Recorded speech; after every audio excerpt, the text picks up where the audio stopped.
Hello. Today we're going to talk about flat lever Stanley Bevels. Now, these may look a little odd, and that's because they're very different than the most commonly found type of lever on Stanley Bevels, which is this style, which was used for about 90 years, 1878 or so to about 1960 or so. And so this is what you see all the time. What you don't see all the time is these, which are these flat levers. And you can see very much the difference. Similar design, but this is much taller, triangle and profile, much easier to sort of push against. And that's because this is the very first iteration of the lever, which was patented September 4th, 1877.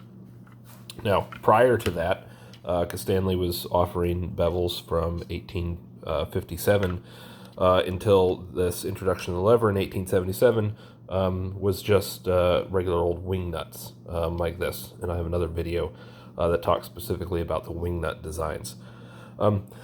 So the lever was patented in 1877. We know that Stanley introduced the lever before they received the patent. Because of this bevel right here, and there are other examples out there. You can see that there is no patent date on the eye of the lever, and instead on the handle, ignore the owner's mark there, you can see patent applied for.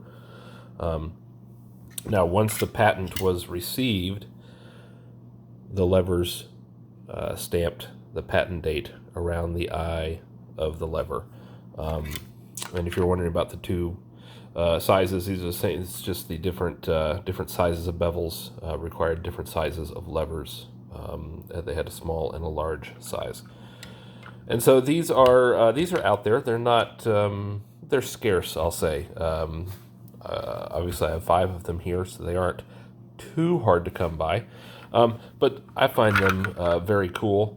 And just a very interesting design, and great about the history of Stanley. It's based on how hard they are to find. I think these were only offered for maybe 2 years at the most, probably a few months to a year before it was patented. Probably only a few months, because these are by far the harder of the two kinds to find, and then maybe a year for these before they switched to this lever. And they moved, the patent was the same, they just changed the design. And so instead of having that patent date stamped around the eye, they kept that tight circle, and they just stamped it on the body of the bevel. So, hope this informs you of what to keep an eye out for Stanley Bevels. Harder to find and pretty cool. So thanks for watching.